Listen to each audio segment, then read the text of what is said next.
What's good, 7th graders? We are starting EE2 and we're going to continue looking at percents, discounts, sales tax, markups, etc.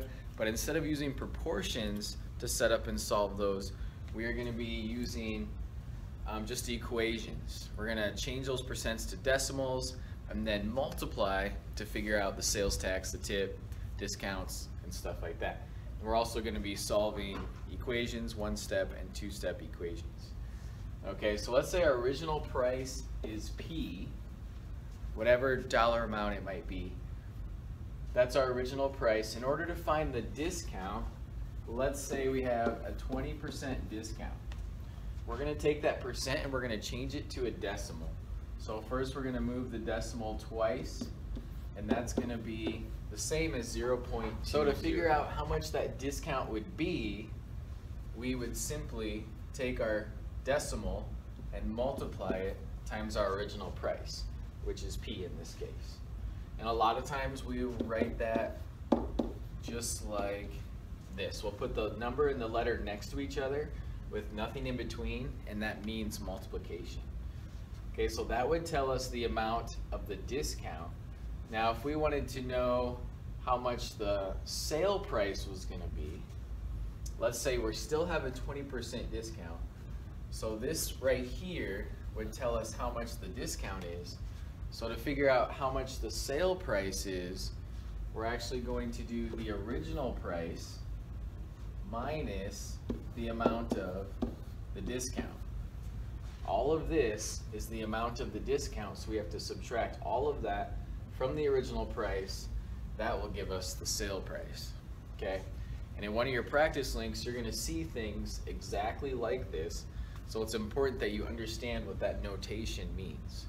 Okay, so this is the original price, 100%, or just P, the original price, minus the amount of the discount. Okay, if I was going to do a markup, let's say we have 150% markup. Again, we're going to move the decimal twice, making that decimal 1.50. The amount of the markup then, we just take that decimal times the original price, which is still P. That gives us the amount of the markup. Now if we want to figure out the new price, the sale price, we're going to take the amount of our markup. So this is sale price again. We're going to take the amount of our markup here, we're going to add it to our original price. So I would do P plus 1.50 P. That's going to be the price that the store is going to sell the item for after they mark it up. Okay? So with the discount, you subtract the amount of the discount from the original price to get the sale price. With a markup, you add the amount of the markup to the original price to get the sale price. Okay, if we wanted to know sales tax, let's say it's 7% sales tax, we have to convert that to a decimal by moving the decimal twice. Turns out to be 0.07 in this case, and then we multiply that by the original price. That right there will give us the amount of sales tax. Now if we wanted to know what we're going to pay in total, so our total cost, we again, hopefully you can maybe guess what's going to happen, but we're going to take our original price, P, we're going to add the amount of our sales tax, 0.07, giving us our total cost. Okay, so hopefully you're starting to see that a lot of these, we figure out the amount of the discount or the markup or the sales tax, and then we add or subtract it to the original price. Okay, so our tip, let's say it's a 20% tip, change that to a decimal, 0.20. To figure out the amount of the tip, we just multiply that by the original price, or P. Okay, now to find our total cost. Now when you go out to a restaurant, your parents are going to pay the cost of the food, the sales tax, and then if you had good service, they're also going to leave a tip. So there's actually three things that would factor into our total cost here. So we'd have our original price, which is P. We would have our sales tax, which is 0.07p, and then we would have our tip plus 0.20p. All three of those things together would make up our total cost. Okay? Something that's cool about this, when we're adding these together, we could also add them before we multiply. So we have 100% of the original cost, we have 7% in sales tax, 20% in tip. So over here I'm going to add those together. We have 100%, we have 7, we have 20, adding up to 127%. So what I could actually do for this total cost as well is I could do 1.27, because remember this has to be converted to a decimal. 1.27 times p. That's going to give me the same thing as doing all three of these separately. So this step right here is kind of a lot nicer way to do it, because it's just multiplying once instead of multiplying 3 times and then adding them all together. Okay? You will see things like this as well in your practice, so try to understand this notation as well. We can write it separately or we can write it all together, and that just comes from the 3 different things that we are adding together. Okay, and then commission is very similar to like sales tax or tip. Let's say if you get 10% commission, change that to a decimal, move your decimal twice, and then you would multiply that times the original price, giving you the amount of the commission. We are looking at solving one-step equations and two-step equations here. So let me give you a one-step equation first. Say we have 4 equals x minus 7. All right, to solve the equation, we need to get x by itself. So what we're going to be doing when we're solving these equations is kind of doing the opposite of what we see. So here we see x minus 7.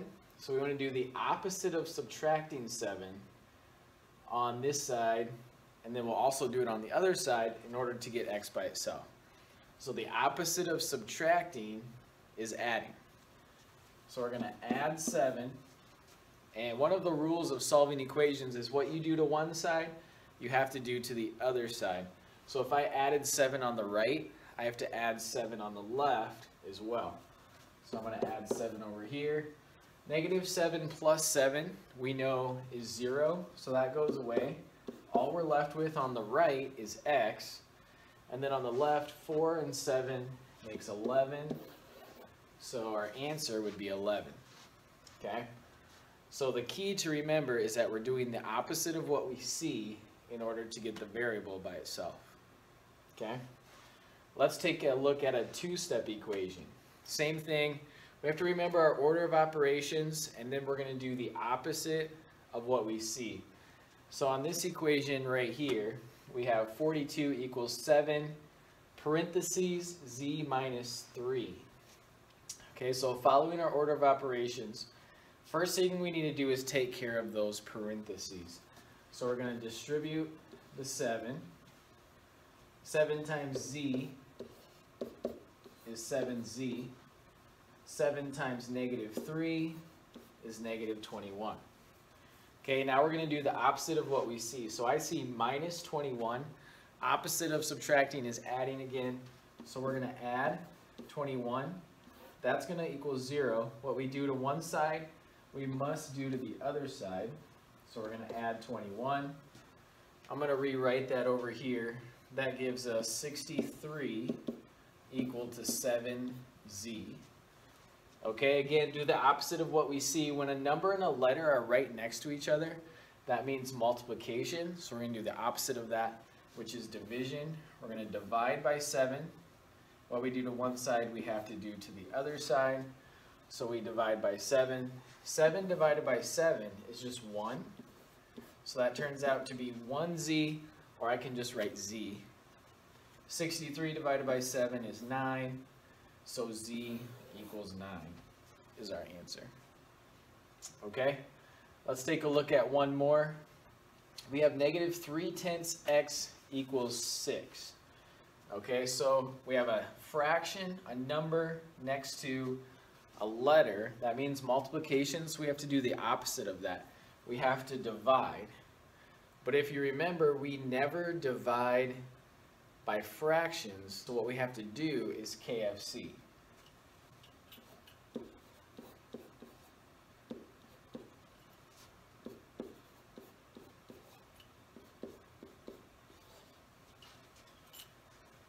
So doing the opposite of what we see, we actually need to divide, but we don't divide fractions. So what we have to do is KFC. So we keep the first one, we flip the second one, and we change division to multiplication. That x is still there, and it equals 6. Okay? Nice part about this is it's going to simplify nicely. 2 negatives will make a positive. The 3's will cross cancel, the 10's will cross cancel, leaving us with just 1. So it's going to be, I'm going to rewrite this up here. It's going to be a positive 1x on the left, or as I said before, we don't have to write that 1, we can just write the x. On the right side then, what we do to one side, we have to do to the other side, so we need to multiply by negative 10 over 3 like we did down here. And that's going to give us negative 60 over 3, which equals negative 20. So x equals negative 20 is our answer there. Okay? So once again, we have to get the letters or the variables by themselves. And how we do that is by following order of operations and doing the opposite of what we see.